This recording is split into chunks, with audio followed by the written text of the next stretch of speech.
Então, voltando agora, gente, no curso gratuito de audiência de custódia, quarta parte, quarta e última, tá certo? A gente vai aqui na tela falar sobre, rapidamente, gente, olha só, quais são os tipos de prisões que levam à audiência de custódia? Gente, a prisão em flagrante leva, inclusive é o carro-chefe da audiência de custódia. Todo preso em flagrante no país hoje tem que ser apresentado em audiência de custódia. Você vai precisar também saber sobre prisão preventiva, ok? Por quê? Porque essa prisão em flagrante ela é convertida em preventiva na custódia. Você precisa...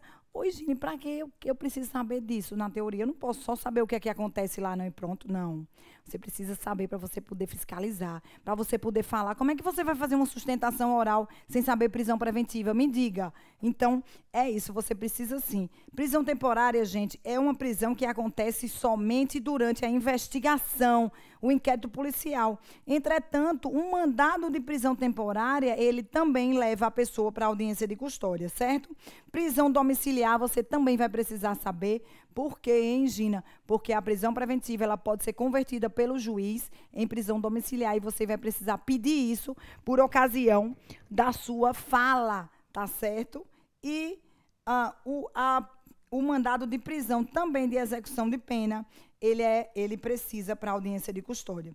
Agora, deixa eu falar para vocês o seguinte, como é que se dá a audiência de custódia de mandado de prisão? Gente, a audiência de custódia de mandado de prisão é um pouco diferente. Por quê? Porque o juiz da custódia ele não vai poder soltar o seu cliente. Para que serve a audiência de custódia de mandado de prisão?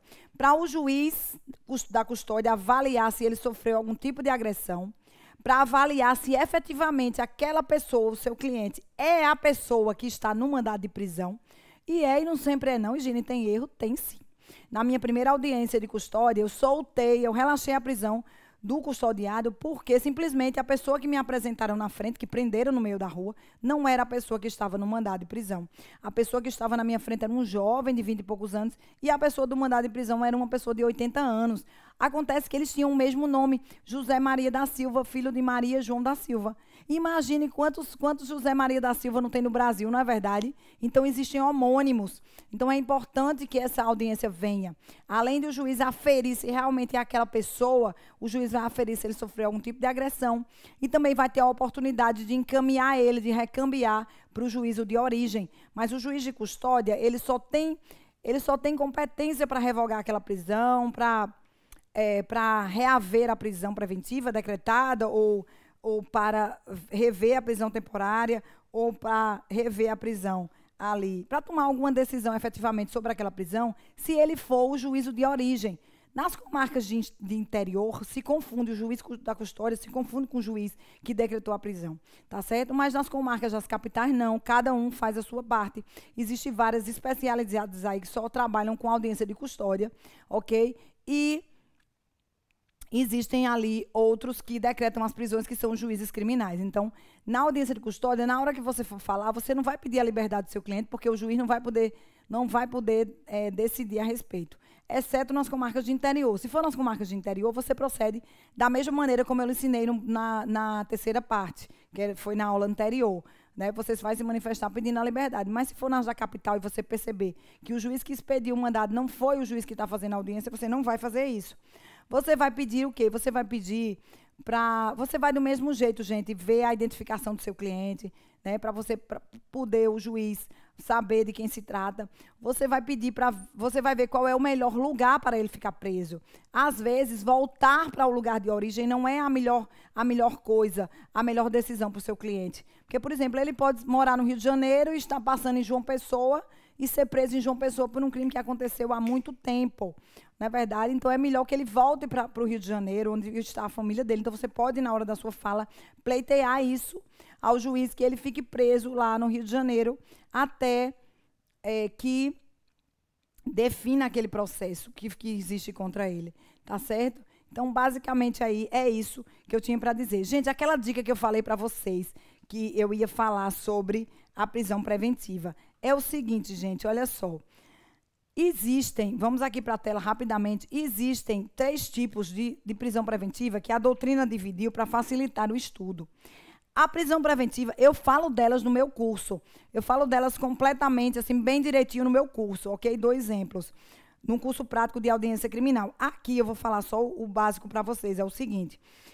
O tipo de prisão preventiva que acontece na custódia é por conversão, certo? Para que ela seja decretada, é preciso que esteja presente o fumus commissi delicti e pelo menos um dos requisitos do artigo 312. O que é esse fumus commissi delicti? Eu já falei, é a justa causa, indícios de autoria e prova da materialidade do crime, tá certo? E pelo menos um dos requisitos do artigo 312, garantia da ordem pública, garantia da ordem econômica, olha aí na tela, garantia da ordem pública, garantia da ordem econômica, conveniência da instrução e aplicação da lei penal, tá certo? Olha só, gente, e não precisa de demais requisitos, ok? Não precisa, por exemplo, dos requisitos do artigo 313, ok? Esse só precisa quando o juiz decretar uma prisão preventiva durante o curso da ação penal ou então durante o curso da investigação. Lembrando que o juiz não pode agir de ofício durante o curso da investigação. A prisão preventiva tem que ser sempre pedida ou pelo delegado ou pelo promotor de justiça. Mas o juiz da custódia, ele pode também decretar a prisão preventiva se não tiver identificação criminal daquele preso, tá certo? Ou então se ele descumpriu medida cautelar anteriormente imposta. Lembrando a vocês, vamos aqui para a tela, lembrando a vocês que o descumprimento de medidas cautelares aplicadas não decorre, logicamente, a prisão preventiva, tá certo? Não pode, pelo simples fato de ter descumprido, o juiz já decretar, não. Tem que ter pelo menos um dos requisitos ali do artigo 312, tá certo? Do mesmo jeito é a identificação criminal. A identificação criminal, não. O cara não está identificado, o juiz pode sim decretar a prisão preventiva dele ali na audiência de custódia. Na verdade, não é decretar, viu? É converter. Se lembre que a palavra correta é conversão, tá certo? Gente, a dica que eu ia dar para vocês é o seguinte. Existe um princípio, vamos para a tela aí, chamado princípio da contemporaneidade. O que é que acontece muito? Acontece de, às vezes, o seu cliente, um réu, pratica um crime aqui e daqui aqui vai-se embora, fica foragido do distrito da culpa. E acontece que depois de um certo tempo ele é preso. E quando ele é preso, trazido à presença do juiz e vai ser em audiência de custódia, porque vai ser em virtude de um mandado de prisão, porque certamente o que é que aconteceu? Quando o juiz citou por edital, por ocasião do artigo 366, ele provavelmente deve ter expedido aí, decretado a prisão preventiva do seu cliente. Então, o seu cliente vai vir para a custódia por um mandado de prisão e você vai alegar o seguinte, digamos, lembrando que o juiz da custódia, para ele ter poder de liberar o seu cliente, de revogar aquela prisão preventiva, ele precisa ser o juiz que decretou a prisão, que assinou o mandado de prisão. Então, digamos que ele seja. Digamos que você está numa comarca do interior.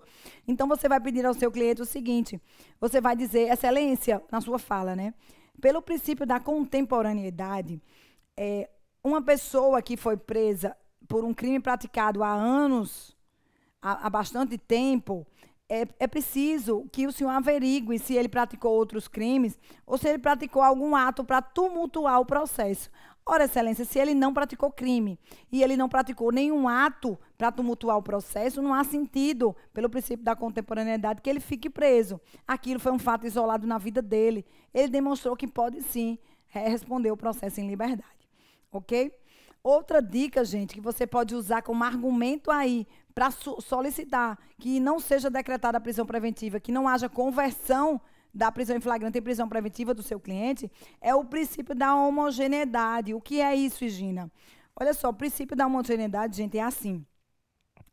O juiz, ele deve fazer um cálculo mental quando ele vai decretar uma prisão preventiva, para saber se pela pena em abstrato prevista no Código Penal ou na legislação extravagante, se aquela pena, se o réu vai ficar, se for condenado, se ele vai ficar em regime aberto, semiaberto ou fechado, tá certo? Então, é mais ou menos assim que você vai argumentar. Excelência, digamos que o seu cliente está lá por fraude, praticou fraude contra várias vítimas. Aí você vai dizer assim, excelência, considerando a pena aplicada em abstrato ao meu cliente, ele não vai ficar em regime fechado. O regime dele vai ser aberto ou semiaberto. Veja que a condenação é a condenação que é muito mais gravosa, que é a última ratio, muito maior do que um curso de um processo onde vigora o princípio da presunção de inocência. Se ele for condenado, ele vai ficar em aberto e semiaberto. como é que o senhor vai deixar ele preso agora? Não há necessidade dele se manter preso durante o curso da ação. Se ele for condenado, ele vai ficar em aberto ou semiaberto, então condene logo ele e bote aberto ou semiaberto. Tá entendendo, gente? Tá dando para captar o princípio da homogeneidade, tá certo? A pena aplicada em abstrato não dá um regime fechado. Por exemplo, tóxicos, gente. Tóxicos é um crime grave, é um crime hediondo. Entretanto, a pena dele é de 5 a 15 anos. Então, o que é que acontece? Existe o tráfico privilegiado, que está lá previsto no parágrafo 4º do artigo 33, que diz o seguinte, que se a pessoa que responde por tráfico não tiver antecedentes, condenação anterior, não integrar uma organização criminosa, o que é que acontece? Ele tem direito a receber uma redução da pena dele. E essa redução da pena, gente, por vezes, digamos que é o primeiro crime da pessoa, por vezes ele até fica respondendo por prestação de serviço à comunidade, porque quando chega na hora lá da sentença, o juiz converte nos termos do artigo 44, já que é um crime praticado sem violência contra a pessoa.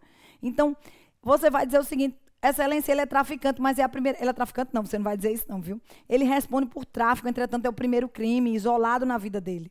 Ele tem a ficha limpa, ele vai ser inserido... Ele não integra a organização criminosa. Ele vai ser inserido aí no tráfico privilegiado. Se ele chegar a ser condenado, ele vai ficar em aberto ou semiaberto. Por que a senhora vai deixar ele em regime fechado agora? Então, pelo princípio da contemporaneidade, eu peço que a senhora deixe ele responder o processo em liberdade. Aí, gente, você pode pensar, principalmente você que é estudante de direito. Ai, Gina, mas como assim aberto e semiaberto ele não fica preso, não?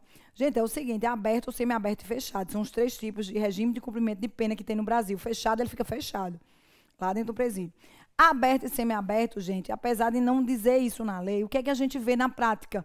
Que o camarada no semiaberto se recolhe toda noite e nos fins de semana. E no aberto ele se recolhe apenas final de semana. Então, praticamente ele fica solto para trabalhar durante o dia. Né? Se for aberto, ele fica também durante a noite. Então, é muito menos rigoroso do que uma prisão preventiva decretada. Tá certo? Olha só, gente, os demais aspectos... você vai ver no curso prático de audiência criminal, lá que eu falo tudo. Eu falo, por exemplo, quando é que uma pessoa está em situação de flagrância, porque o flagrante é assim, gente, existe próprio, impróprio e presumido. Né? O próprio, ele está na cena do crime, ok? O impróprio, ele logo após a prática do crime, ele foi perseguido, ele estava em fuga e foi perseguido pela polícia. E o presumido, ele foi encontrado com instrumentos que disseram que ele é responsável, né, pela prática, que ele pode vir a ser instrumentos que tenham a ver com crime. Então, olha como é importante para o advogado saber o que é uma situação de flagrância. Porque muitas vezes a polícia coloca o cara lá como flagrante e não é flagrante. Então, você precisa ter conhecimento. Esse conhecimento eu te dou, eu te empodero no curso prático. Aqui foi apenas uma amostra grátis, um demonstrativo, sabe? De minha afeição por você, de que eu posso lhe ajudar, de que eu posso te empoderar para você fazer uma degustação e ver se você gosta do jeito que eu dou aula, do jeito que eu abordo o assunto, tá certo? Se é prático ou não. E é isso que eu quero falar para vocês. Estou me despedindo aqui, tá certo? Com o coração cheio de amor e alegria e muito honrada por poder ajudar vocês de alguma forma, tá certo? Namastê para você. Namastê significa, gente, que você é sagrado para mim, ok? Aguardo você no curso prático de audiência criminal. Bora vencer!